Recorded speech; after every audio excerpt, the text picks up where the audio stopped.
안녕하세요, 데이비입니다. 오늘 방과후 설렘이 결방을 했습니다. 혹시 결방하는 거 알고 계셨나요? 저 몰랐거든요.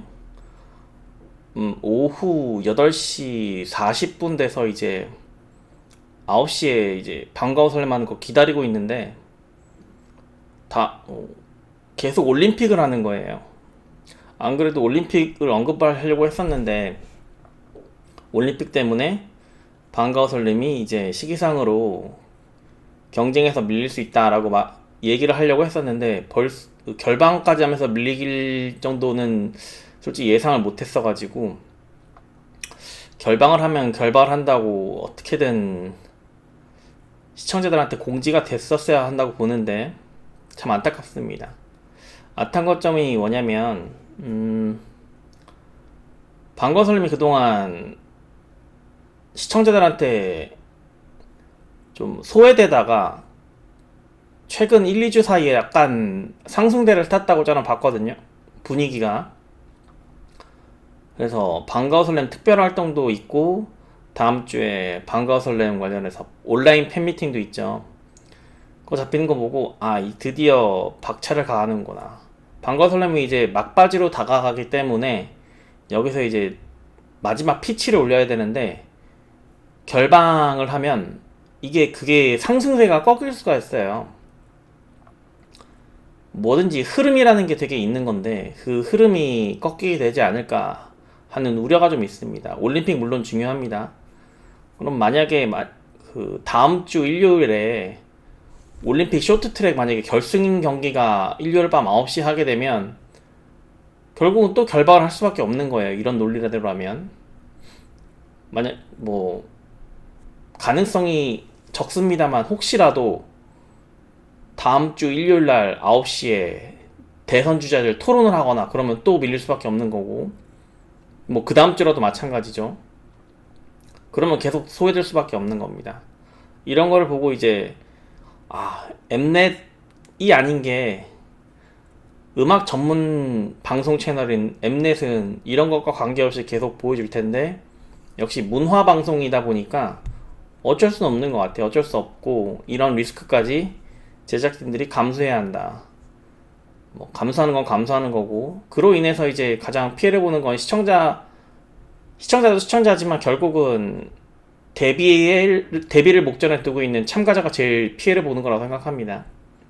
그 친구들은 참가자들 중에서도 분명히 상승대를 타고 있는 참가자가 있을 거란 말이죠. 근데 그 참가자들이 이제 상승세가 꺾이는 경우 이걸 빌미로 그러면 큰 타격이 있지 않을까라는 생각을 합니다. 뭐 결방된 김에 뭐 그냥 이야기나 좀 나누죠. 저는 어제 영화 촬영 갔다 왔어요. 영화 촬영 갔다 왔는데 어제 너무 추웠잖아요. 오늘은 일요일입니다. 어제 토요일날 2월 5일 토요일날 한강공원 가서 영화 촬영을 하고 했는데 비캠 감독으로 참여해가지고 영화 촬영을 하고 했는데 이제 주연 배우가 서윤지라는 신인 배우예요. 서윤지. 나중에 한번 영화가 나오면 여러분한테 다시 알려드릴 건데 이 서윤지 배우 신인 배우니까 한번 관심 좀 많이 부탁드리길 바랍니다. 어제 너무 추웠는데 저도 그렇지만 이제 배우는 이제 옷을 두껍게 입을 수가 없잖아요. 나름 따뜻한 날이라고 가정하에 촬영을 했기 때문에 한강공원에서 너무 벌벌벌벌 떠는데 역시 배우의 길은 험난하구나 라는 생각이 너무 많이 들더라고요.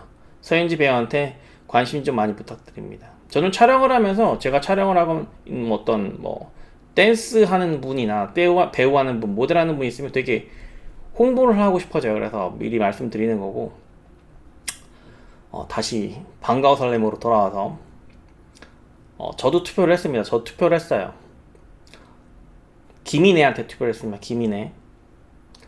김인혜 지난주 리뷰부터 제가 김인혜에 대해서 언급을 하고 있는데 김인혜가 이제 노래를 특색 있게 부르다 보니까 참 매력적인 참가자인 것 같고 김인혜는 투표를 받을 자격이 있다. 제가 투표를 처음 했습니다. 방과후 설렘이 시작되고 나서 투표를 한 건 이번이 처음이에요. 그래서 김인혜는 투표를 받을 충분한 자격이 있다고 보고 김인혜가 좀 떴으면 좋겠다. 그런 생각이 좀 마음속에 있어요. 그리고 투표 시에 유심히 봤던 거는 이제 김유현이 1등 하고 있더라고요. 김유현 친구가. 저는 김유현이 왜 1등 자리에 있는지 좀 이해가 좀 안 가요. 저 개인적으로. 그러니까 김유현을 좋아하는 사람들이 있을 거라는 생각은 당연히 하고 있습니다. 당연히 하고 있어요. 개인의 취향이 있고 좋아하는 사람 투표할 개개인의 권리도 다 다른 거니까. 다만 이것이 다수에 의해서 납득할 수 있느냐는 또 다른 문제라고 생각을 해요. 왜냐면 어떤 분이 이제 댓글 보니까 김유현하고 김소혜, 강혜원을 같은 선상에 두었었는데 저는 좀 다르게 생각을 해요. 실력적으로 봤을 때는 김소혜, 강혜원, 김유현은 비슷한 레벨일지도 모릅니다. 어떤 면에서는 김유현이 더 나을지도 몰라요. 다만 그 가치적인 면에 있어서는 그 제작진이 해당 참가자들을 다루는 방면에 있어서 완전 극명한 차이를 보여줬거든요. 저는 댓글러분 중에서 이제 보너스 트랙님 댓글을 보면 아, 이분이 나랑 생각하는 방식, 지향하는 가치관, 그 논리가 참 비슷하구나라는 생각을 좀 많이 하는데, 이제 김소혜랑 강혜원은 제작진 측에서 전략적으로 활용을 했죠. 특히 김소혜는 욕을 먹으면서까지 스토리를 만들어서 김소혜를 거의 주인공에 버금가는 김세정이나 전소미와 다른 성장 스토리의 주인공으로 사용하면서 전략적으로 활용을 해서 그 가치가 단순히 그 실력이 모자란 것을 떠나서 프로듀스 101 성공에 아주 핵심적인 역할을 했습니다. 김소혜는.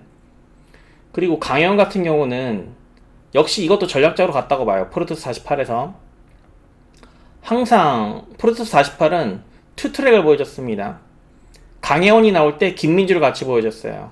양 사이드를 보여주면서 만찢녀 해가지고 그 화면을 뚫고 나올 정도의 비주얼로 해가지고 김민주랑 강혜원을 투톱으로 마치 라이벌이자 동료인 관계로 해서 보여줬습니다. 그런 전략을 썼어요. 프로듀스 48 같은 경우는 실제로 올림 엔터테인먼트와 WM 엔터테인먼트의 경쟁 관계를 쌍으로 페어로 보여줬고, 그리고 미야와키 사쿠라와 이가은을 또 페어로 보여줬고, 그런 식으로 해서 전략장이 많아요. 이채연과 권은비를 페어로 보여줬고, 이렇게 서로의 경쟁 관계, 페어를 만들어서 전략적으로 끌고 나간 게 프로듀스 48의 전략이에요. 거기에 이제 강혜원도 그 핵심 키로서 작용한 겁니다. 김소혜는 프로듀스 1에서 작용한 거고. 그런데 김유현 같은 경우는 제작진이 일단 다르다 보니까 여기에 서사나 스토리가 없잖아요. 이 반가워 설렘에. 그런데 아무런 전략으로도 사용되지 못하고 단순히 초반에 이슈메이커로서 활용된 것, 그거 외에는 아무것도 없는데 그냥 1등 하고 있다는 겁니다. 아무 이유 없이. 더 정확하게 말씀드리면 김소혜나 강혜원도 그 프로그램 내에서 전략적으로 사용되었지만 김소혜나 강혜원이 1등을 하고 있으면 거기에 대해서 납득할 만한 사람이 몇 명이 있을까요? 없다고 보거든요, 저는. 근데 김유현 같은 경우는 제가 불공정 이슈에 대해서 이야기를 했지만 그건 일단 변론으로 하고, 불공정 이슈 자체는 일단 있자고요. 그건 변론으로 하고, 1등을 했을 때 과연 사람들이 납득할 만한 참가자인가는 생각해 보여야 한다는 겁니다. 이를테면 이런 거죠. 제가 프로듀스 48 때 장원영에 대해서 투표를 하지 않았다고 했습니다. 하지만 장원영이 1등을 했어요, 최종. 그리고 미야와키 사쿠라도 1등을 했고, 중간중간에. 그런 걸 보면, 근데 거기에 대해서 이의를 달지 않았다는 거죠. 그냥 그럴 수 있지, 그럴 수 있지 라고 생각했다는 겁니다. 뭐 미야와키 사쿠라가 1등한 것에 대해서 뭐 센터를 서고 1등하고 그런 거에 대해서 여러분들이 납득하지 못하는 분도 계실지 모르겠는데, 이거는 충분히 그럴 만한 자격이 있다고 봅니다. 미야와키 사쿠라는 제가 걸스 플래닛 리뷰할 때도 한번 언급한 적이 있는데 이미 슈퍼스타예요. 노래를 잘 부르고, 노래를 못 불러도 춤을 못 춰도 이미 스타가 된 상태로 한국으로 넘어왔기 때문에 충분히 자격이 있다고 봅니다. 그리고 프로듀스 원원 시절에는 전소미, 김세정, 뭐 저는 김세정을 계속 투표를 했습니다만 전소미가 1등을 해도 최유정이 1등을 해도 거기서 납득이 간다는 거예요. 납득이. 그런데 이제 뭐 걸스플레이도 마찬가지죠. 뭐 김치현이 1등을 한 적도 있고 유리나가 1등을 한 적도 있고 션샤오팅 1등 한 적도 있고 거기에 대해서 납득을 할 수 있다는 겁니다. 그런데 김유연이 1등을 하고 있다. 이거 납득하기가 조금 어렵지 않나라는 생각을 하고 있어요. 예전에 걸스플래닛 리뷰를 할 때 어떤 댓글로 보니 그런 댓글을 달았습니다. 제가 장원영에 관해서 걸스플래닛 리뷰할 때 언급을 좀 많이 했는데 장원영이 이제 걸스플래닛 참가자들 27명 정도의 참가자들이 남았을 때 그때 장원영 한 명이 이 27명의 어떤 조합보다도 더 스타가인 것 같다라고 말을 했는데 그 글에 엄청난 댓글이 달렸죠. 댓글이 달렸었는데 그 중에 한 댓글을 보자면 이제 댓글로 보니 그런 댓글을 달았더라고요. 장원영이 프로듀스 48때 1등한 것에 대해서 본인도 납득을 한다라는 댓글을 달았더라고요. 저도 거기에 동의하는 바입니다. 저도 장원영에 대해서 전혀 한 번도 투표를 하지 않았거든요. 투표를 하지 않았음에도 장원영이 1등을 하는 것에 대해서 뭐 그럴 수 있지. 내가 투표는 하지 않았지만 제가 1등한 거는 납득이 가. 이 정도가 되어야 1등이 맞는 거 아닌가라는 생각을 해요. 근데 김유연은 어떤 지지 기반, 근거, 이유가 부족하다는 겁니다. 1등에 대해서, 1등하는 것에 대해서. 뭐 김유연에 대해서는 호불호 같은 건 없어요. 그냥 한 명의 참가자로서 바라보는 것 뿐이고 이 김유연이 1등하고 있는 것에 대해서 그냥 좀 의아함을 던지는 거예요. 의아함. 여러분들은 그래서 어떻게 생각하는지 궁금해요. 김유연 뭐 댓글로 보니까 댓글 다시는 분들 보니까 김유연이를 투표하는 분들에 대해서 좀 안 좋게 보시는 분도 계시는 것 같은데 1등 할 정도까지는 아니다. 뭐 적어도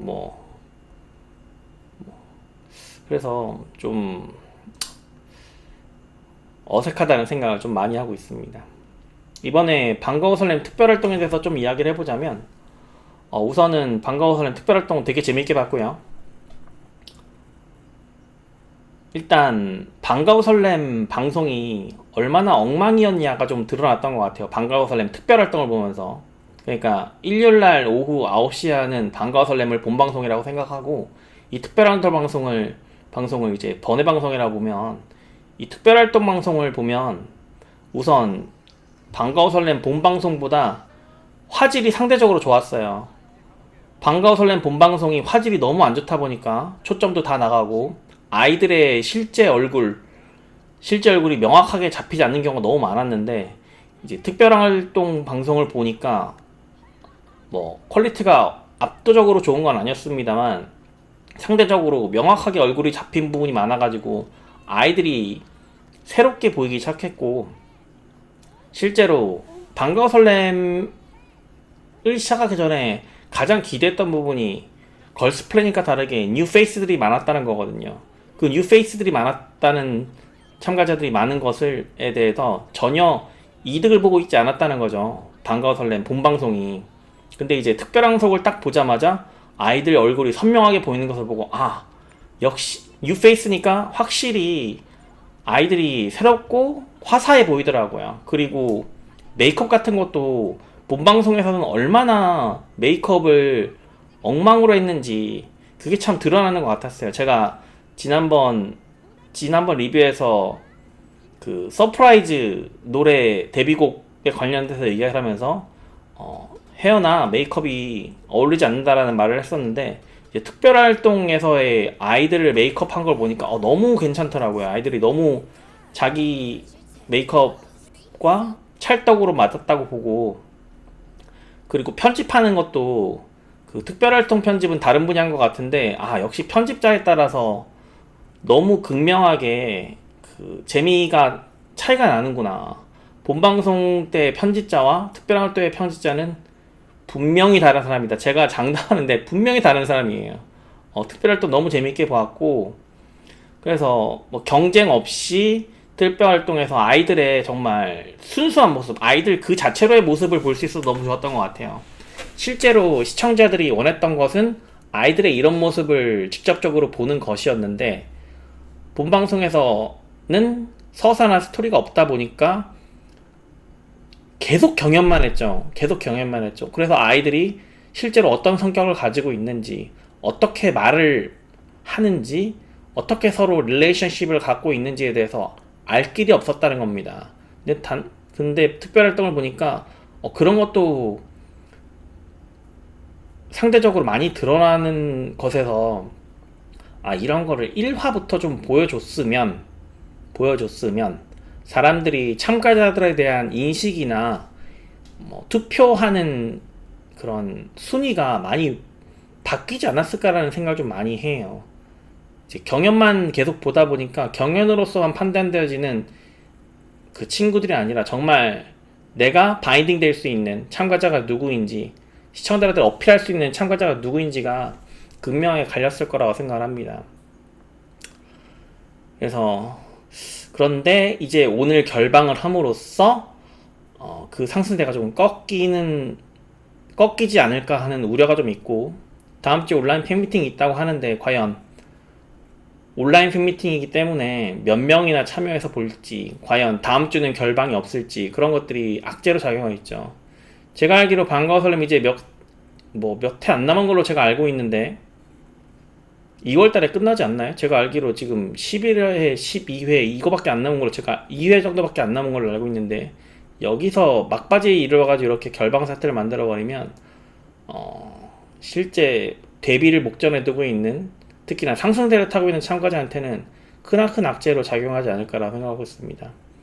저는 김인혜한테 투표를 했는데, 아까 말씀드렸다시피 이제 김인혜 같은 경우 한창 상승세를 타고 있는데 이걸로 인해서 좀 어떻게 될지 모르겠어요. 네, 그래서 결방 사태를 맞이해서 한번 여러분들과 반가워 설렘이에 대해서 좀 이야기를 나눠봤고, 다음 주에 한번 온라인 팬미팅이나 다음 주 이제 본방송이 할지는 모르겠지만 그때 다시 한번 또 찾아뵙는 걸로 하겠습니다.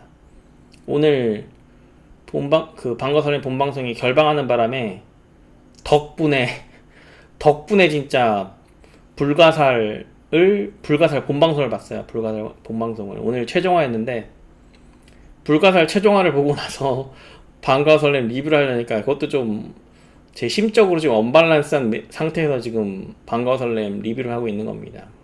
불가살 보시는 분 있나요? 오늘 너무 재밌었는데 눈물을 흘릴 뻔했습니다. 정말 배우는, 아까 서윤지 신인 배우 이야기하면서 언급했지만, 배우가 이제 그 연기를 한다는 건 정말 힘든 일인 것 같아요. 저도 어제도 너무 고생을 해가지고 오늘 중구난방으로 이것저것 이야기해 봤는데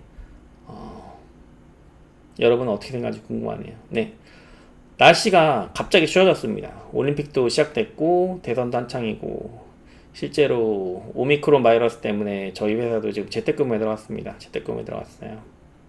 다들 건강하시고 바이러스 조심하시고, 반가워 설렘 다음 주에 또 다시 뵙겠습니다. 안녕히 계세요.